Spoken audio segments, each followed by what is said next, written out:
So students, आज हम करने वाले हैं model paper first for class 12th रसायन विज्ञान। ठीक है, तो देखिए पहले हमारे पास है मल्टीपल चॉइस क्वेश्चन। फटाफट पहले क्वेश्चन पे आते हैं। टोटल 18 क्वेश्चन है हमारे पास, आधे नंबर का हर क्वेश्चन है, तो टोटल 9 मार्क्स बन जाएंगे आपके।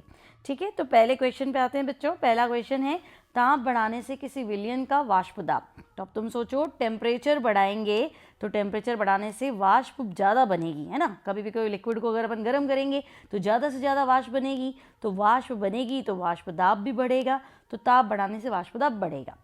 फिर सेकंड है, जब विलय की मात्रा अत्यंत सूक्ष्म हो तो सांद्रता को। तो बच्चों अगर बहुत ज़्यादा तनु विलयन है ना, जैसे समुद्र के पानी में नमक कितना है, सॉल्ट कितने हैं, तो अत्यधिक तनु विलयन के लिए, सूक्ष्म सांद्रता वाले विलयन के लिए सांद्रता को ppm पार्ट्स पर मिलियन में व्यक्त करते हैं, है ना। 1 मिलियन मतलब 10 लाख।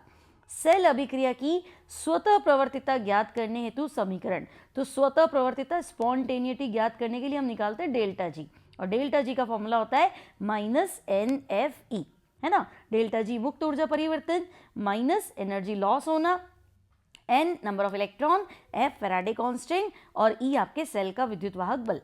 नेक्स्ट है, गैल्वेनिक सेल में एनोड होता है। तो मैंने थियरी में तुम्हें पढ़ाया था कार लोन, याद करो।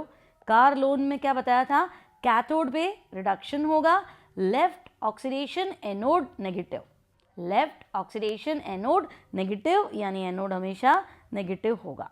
फिर है, ताप में थोड़ी सी वृद्धि करने से अभिक्रिया का वेग तेजी से बढ़ता है। क्यों?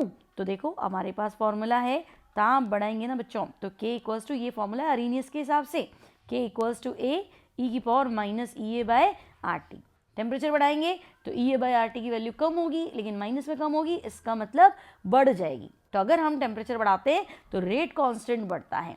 E/RT इंडिकेट करता है नंबर ऑफ एक्टिव मॉलिक्यूल्स, उन अणुओं की संख्या जिनके पास सक्रिय ऊर्जा से ज़्यादा ऊर्जा है। तो ताप बढ़ाने से एक्टिव मॉलिक्यूल्स बढ़ जाएंगे। नेक्स्ट है, अभिक्रिया के वेग की इकाई, रेट ऑफ रिएक्शन। तो बच्चों रेट ऑफ रिएक्शन होता है सांद्रता बटा समय, है ना, कंसंट्रेशन अपॉन टाइम। तो सांद्रता होगी मोल प्रति लीटर, टाइम हो गया सेकेंड, तो mole litre inverse second inverse. Next है, लैंथेनॉइड सीरीज की जनरल ऑक्सीडेशन स्टेट। तो लैंथेनॉइड को हम इंडिकेट करते हैं Ln और Ln+3, तो सामान्य ऑक्सीकरण अवस्था +3। फिर प्लैटिनम NH3O2Cl2 के ज्यामितीय समावयवी।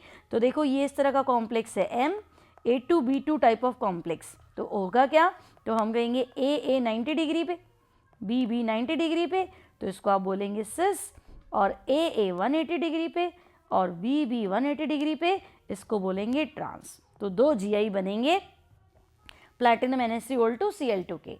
नेक्स्ट देखेंगे फटाफट, SN2 अभिक्रिया में बनता है। तो SN2 अभिक्रिया में ट्रांजिशन स्टेट, संक्रमण अवस्था बनती है ना, क्योंकि 1 डिग्री एलो एल्केन है, तो 1 डिग्री एलो एल्केन तुम्हें पता है इसका कार्ब कैटायन स्टेबल नहीं है, तो यहाँ न्यूक्लियोफाइल बैक साइड से अटैक करता है। तो एक ऐसी सिचुएशन आएगी कि हैलाइड आयन R से दूर जाएगा, न्यूक्लियोफाइल इसके नज़दीक आएगा, और ये होती है ट्रांजिशन स्टेट। फिर मैथिल क्लोराइड की NaNO2 और HCl से अभिक्रिया। तो बच्चों यहाँ इन दोनों की अभिक्रिया से HNO2 बनता है। आंसर अल्कोहल होना चाहिए, लेकिन मैथिल कार्ब कैटायन बहुत ज़्यादा रिएक्टिव होता है, तो यहाँ आंसर होगा डाइमेथिल ईथर। फिर है, विक्टर मेयर टेस्ट नहीं देगा। तो विक्टर मेयर को लिखते हैं RBC test, red blue colourless. अगर 1 डिग्री अल्कोहल है तो रेड कलर आता है, 2 डिग्री अल्कोहल है तो ब्लू आता है, लेकिन 3 डिग्री अल्कोहल है तो कलरलेस होता है। तो यहाँ 3 डिग्री अल्कोहल है, ऑप्शन बी। फिर वायु में खुला छोड़ने पर फिनॉल गुलाबी हो जाएगा। तो भाई फिनॉल का ऑक्सीकरण हो जाता है और इस तरह का कंपाउंड बनाता है, इसे बोलते हैं बेंजोक्विनोन। तो वायु में खुला छोड़ने पर फिनॉल बनाता है पैरा बेंजोक्विनोन। 1 डिग्री अल्कोहल के ऑक्सीडेशन से, तो बच्चों प्राथमिक अल्कोहल के ऑक्सीकरण से बनता है एल्डिहाइड, और अगर द्वितीयक अल्कोहल चाहे ऑक्सीकरण हो चाहे विहाइड्रोजनीकरण हो, 2 डिग्री अल्कोहल से बनता है कीटोन, है ना। तो 1 डिग्री में एल्डिहाइड, 2 डिग्री में कीटोन। फिर ग्रीनियर अभिकर्मक की क्रिया CO2 से कराने पे और उत्पाद का जल अवघटन। तो देखो ग्रीनियर अभिकर्मक हो गया RMgX, CO2 से अभिक्रिया करा दो, CO2 हो गया C double bond O, double bond O, double bond O यहाँ टूटेगा, O negative, carbon positive, Mg positive, R negative. अब C double bond O you का यूँ लिख दूँ, O के साथ आएगा MgX, C के साथ आएगा R।